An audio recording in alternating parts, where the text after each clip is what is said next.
দুষ্টু বাঘ উপেন্দ্রকিশোর রায়চৌধুরী। রাজার বাড়ির সিংহ দরজার পাশে লোহার খাঁচায় একটা মস্ত বাঘ ছিল। রাজার বাড়ির সামনে দিয়ে যত লোক যাওয়া আসা করত, বাঘ হাত জোর করে তাদের সকলকেই বলতো, একটিবার খাঁচার দরজাটা খুলে দাও না দাদা। শুনে তারা বলতো, তা বই কি, দরজাটা খুলে দিই আর তুমি আমাদের ঘাড় ভাঙো। এর মধ্যে রাজার বাড়িতে খুব নিমন্ত্রণের ধুম লেগেছে। বড় বড় পণ্ডিত মশাইরা দলে দলে নিমন্ত্রণ খেতে আসছেন। তাদের মধ্যে একজন ঠাকুর দেখতে ভারী ভালো মানুষের মতো ছিলেন। বাঘ এই ঠাকুরমশাইকে বারবার প্রণাম করতে লাগলো। তা দেখে ঠাকুরমশাই বললেন, আহা, বাঘটি তো বড় লক্ষ্মী, তুমি কি চাও বাপু? বাঘ হাত জোর করে বললে, আজ্ঞে, একটিবার যদি এই খাঁচার দরজাটা খুলে দেন, আপনার দুটি পায়ে পড়ি। ঠাকুর মশাই কিনা বড্ড ভালো মানুষ ছিলেন, তাই তিনি বাঘের কথায় তাড়াতাড়ি খাঁচার দরজা খুলে দিলেন। তখন হতভাগা বাঘ হাসতে হাসতে বাইরে এসেই বলল, ঠাকুর, তোমাকে তো খাবো। আর কেউ হলে হয়তো ছুটে পালাতো, কিন্তু এই ঠাকুরটি ছুটতে জানতেন না। তিনি ভারী ব্যস্ত হয়ে বললেন, এমন কথা তো কখনো শুনিনি। আমি তোমার এত উপকার করলাম আর তুমি বলছো কি না আমাকে খাবো? এমন কাজ কি কেউ কখনো করে? বাঘ বললে, করে বই কি ঠাকুর, সকলেই তো করে থাকে। ঠাকুরমশাই বললেন, তা কখনোই নয়। চলো দেখি, তিনজন সাক্ষীকে জিজ্ঞেস করি, তারা কি বলে। বাঘ বললে, আচ্ছা চলুন, আপনি যা বলছেন সাক্ষীরা যদি তাই বলে, আমি আপনাকে ছেড়ে দিয়ে চলে যাব। আর যদি তা আমার কথা ঠিক বলে তবে আপনাকে ধরে খাবো। সাক্ষী খুঁজতে দুজন মাঠে গেলেন। দুই ক্ষেতের মাঝখানে খানিকটা মাটি উঁচু রেখে চাষিরা একটি ছোট পথের মতন করে দেয়, তাকে বলে আল।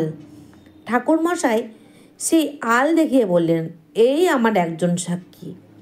বাঘ বললে, আচ্ছা, ওকে জিজ্ঞেস করুন, ও কি বলে। ঠাকুরমশাই তখন জিজ্ঞেস করলেন, ওহে বাপু আল, তুমি বলো দেখি, আমি যদি কারো ভালো করি, সে কি উল্টে আমার মন্দ করে? আল বললে, করে বই কি ঠাকুর, এই আমাকে নিয়ে দেখুন না, দুই চাষার ক্ষেতের মাঝখানে আমি থাকি, তাতে তাদের কত উপকার হয়।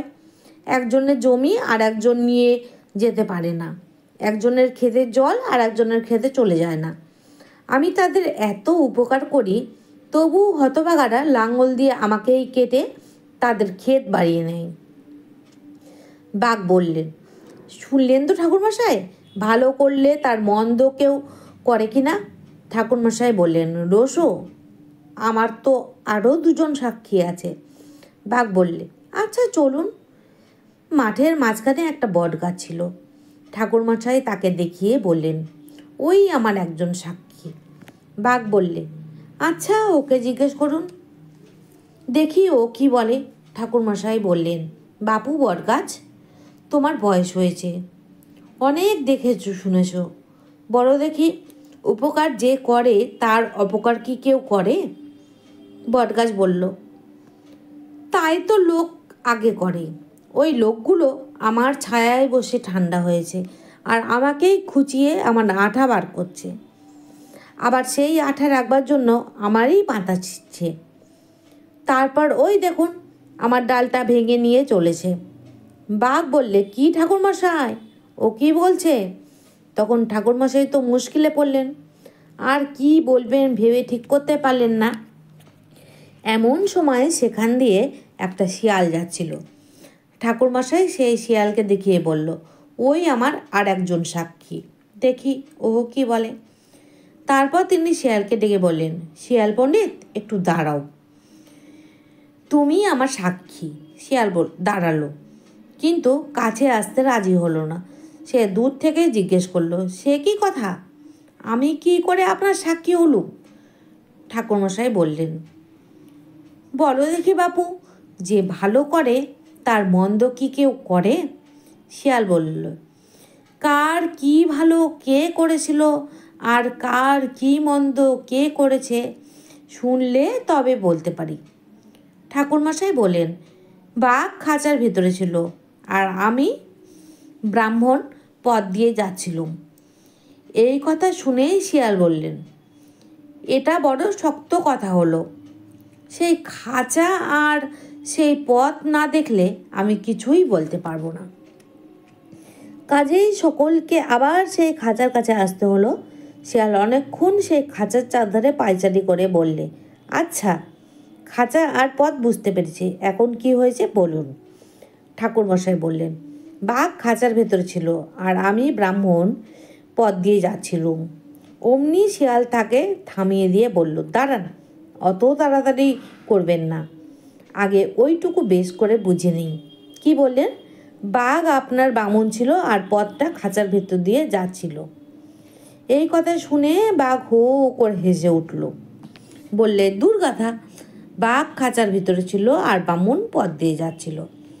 শিয়াল বললে, ডোসো দেখি, বামুন খাঁচার ভিতরে ছিল আর বাঘ পথ দিয়ে যাচ্ছিল। বাঘ বললে, আরে বোকা, তা নয়, বাঘ খাঁচার ভিতরে ছিল, বামুন পথ দিয়ে যাচ্ছিল। শিয়াল বলল, এ তো ভারী গোলমালের কথা হলো দেখছি, আমি কিছুই বুঝতে পারছি না। কি বললে? বাঘ বামুনের ভিতর ছিল আর খাঁচা পথ দিয়ে যাচ্ছিল। বাঘ বললে, এমন বোকা তো আর কোথাও দেখিনি। আরে বাঘ ছিল খাঁচার ভেতরে আর বামুন যাচ্ছিল পথ দিয়ে। তখন শিয়াল মাথা চুলকাতে চুলকাতে বলল, না, অত শক্ত কথা আমি বুঝতে পারবো না। ততক্ষণে বাঘ রেগে গিয়েছে। সে শিয়ালকে এক ধমক দিয়ে বলল, ও কথা তোকে বুঝতেই হবে। দেখ, আমি এই খাঁচার ভিতরে ছিলুম, দেখ, এই এমনি করে। বলতে বলতে বাঘ খাঁচার ভিতরে গিয়ে ঢুকলো আর শিয়াল অমনি খাঁচার দরজা বন্ধ করে হুড় করে এঁটে দিল। তারপর শিয়াল ঠাকুরমশাইকে বলল, ঠাকুরমশাই, এখন আমি সব বুঝতে পেরেছি। আমার সাক্ষী যদি শুনতে যান তবে তা হচ্ছে এই যে দুষ্টু লোকের উপকার করতে নেই, কাজেই বাঘ মামার জিত। এখন আপনি শিগগিরই যান, এখনও ফলার ফুরোয়নি। বলে শিয়াল বনে চড়তে গেল আর ঠাকুরমশাই ফলার খেতে গেলেন।